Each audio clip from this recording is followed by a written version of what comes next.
They say the cold preserves things, that it keeps the past locked in a pristine, suspended state, waiting to be thawed out and remembered. But that is a lie told by people who have never watched the frost turn a human eye into a glass marble, freezing the last moment of terror forever into the retina.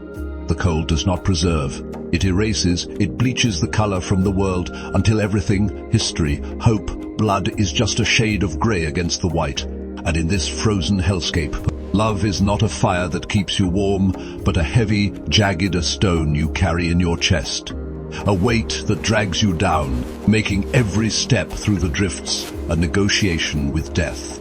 This is the story of the last warm thing on Earth and the terrible price of keeping it burning. The wind howled through the skeletal remains of what used to be Chicago, a city now reduced to canyons of steel and ice, where the skyscrapers stood like tomb markers for a civilization that had suffocated under the weight of the endless winter. Two figures moved through the desolation, distinct only by the rhythmic flashing of their thermal regulators, glowing a faint, dying amber against the blizzard. Kian and Jada moved with the synchronized fluidity of a single organism, a brother and sister forged in the fires of the collapse and tempered by the freezing winds of the aftermath.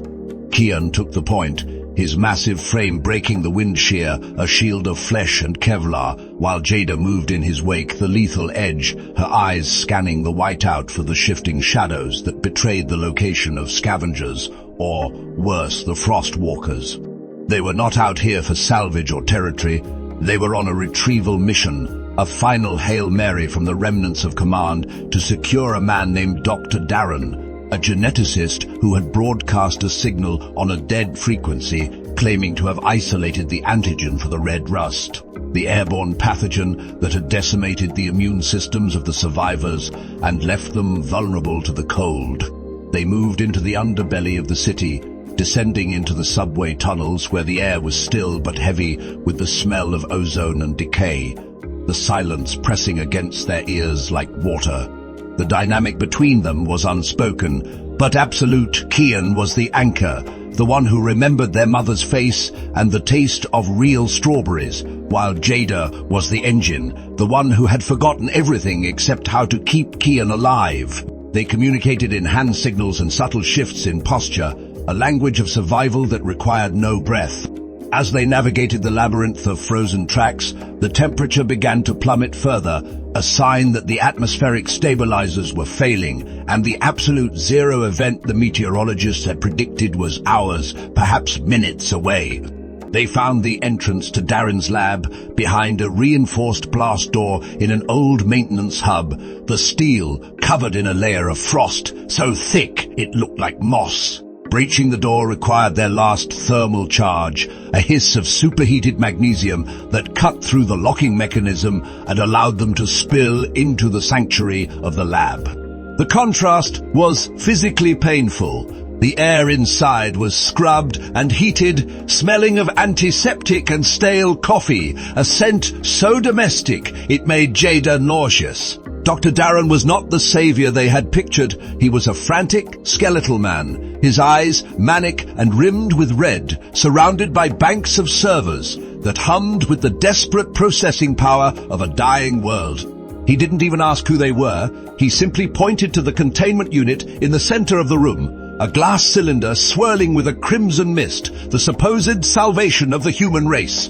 He began to babble, a torrent of technical jargon and hysterical relief, explaining that the antigen was stable, but inert, a lock waiting for a key, and that he had run out of time and subjects to synthesize the final binding agent.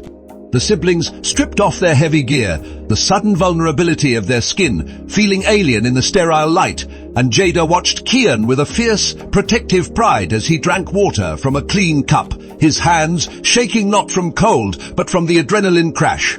Darren approached them with a scanner, his movements jerky and blurred, like insisting that he needed to check their vitals to ensure they weren't carrying the rust. But his eyes were hungry, searching for something specific in their genetic markers. He ran the scanner over Jada first, dismissing her with a grunt of frustration before turning to Kian. The machine chirped, a high, piercing sound that cut through the hum of the servers, and Darren froze, looking at the readout with an expression that shifted from confusion to a terrifying, rapturous awe. He looked at Kian not as a soldier or a savior, but as a resource, a gold vein discovered in a mudslide. The scientist began to explain, his voice trembling with the magnitude of the discovery, that the antigen required a genetic sequence from the pre-fall era, a pristine strand of DNA unaffected by the generations of radiation and viral mutation that had corrupted the modern bloodline. He told them that Kian was a statistical impossibility, a genetic throwback carrying the pure sequence in his marrow, a living fossil of human potential. Jada felt the tension leave her shoulders for the first time in years, a smile touching her lips as she realized that her brother, the gentle giant she had dragged through hell, was the key to saving everyone, that his very existence was the miracle they had been praying for. She stepped forward, expecting Darren to ask for a blood sample, a simple tithe for the salvation of the world, but the scientist didn't produce a syringe. He backed away, locking the control console, his face hardening into a mask of tragic utility. The antigen, Darren explained, could not be synthesized from a simple blood draw, because the sequence was bound to the spinal fluid in a way that required the extraction of the entire spinal column to harvest enough viable material for a global dispersal. He spoke the words quickly, as if saying them fast would make them true without being horrific, stating that the procedure had to be immediate and total, that the host he called Kian, the host would not survive the extraction, but his sacrifice would inoculate the entire remnants of the human race. The silence that followed was louder than the blizzard raging outside, a vacuum where the air left the room and was replaced by a cold terror that had nothing to do with the weather. Kian stood motionless, the water cup crushed in his hand, looking at the diagram on the screen that showed his body as a collection of parts, a harvest waiting to happen. Jada moved before she thought, her weapon rising to level at Darren's chest, the metallic click of the safety, disengaging, sounding like a thunderclap in the small room. She demanded he find another way, her voice a low growl that vibrated in her chest, but Darren just shook his head, tears streaming down his face, insisting that there was no other way, that the math was absolute. One life for millions, one death to stop the dying. He pleaded with Kian, appealing to his soldier's honor, asking him to make the play that would end the war forever. And Jada saw it, the flicker of acceptance in Kian's eyes. She saw the moment her brother decided that he was tired of fighting, tired of watching her bleed for him, and that if his death could buy her a world where she could grow old, it was a bargain he was willing to make. He stepped toward the containment unit, his hand reaching out to touch Jada's shoulder, a silent request for her to let him go, to let him be the hero she always treated him as. But Jada looked at the scientist, looked at the cold calculation in his eyes that masked itself as altruism. And then she looked at her brother, the only person who knew the sound of her real laugh, the only witness to her life.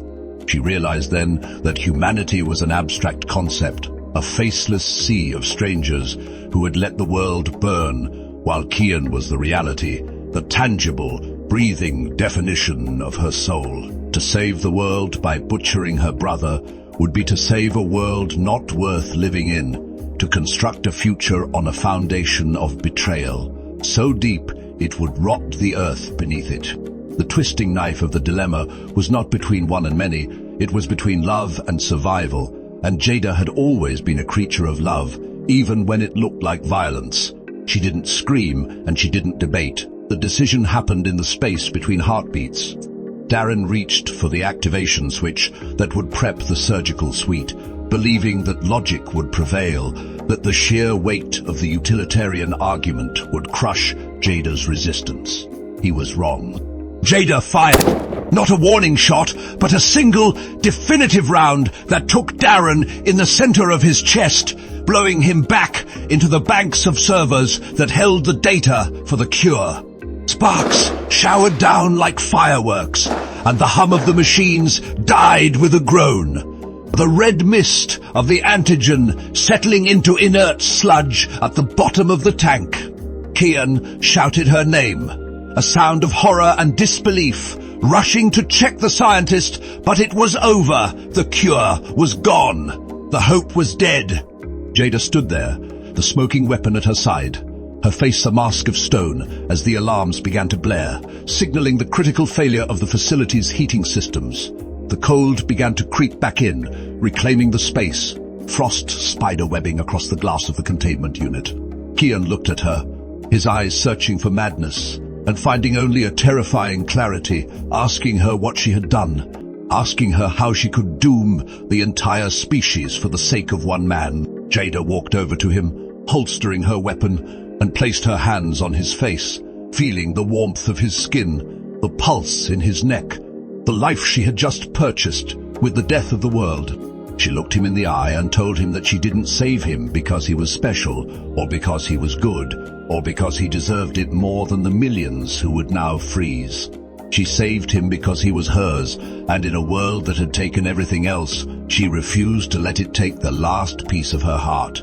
She told him to gear up. The temperature was dropping. They had a long walk back to the surface, back into the white, back into the end of the world, just the two of them, exactly as it was meant to be.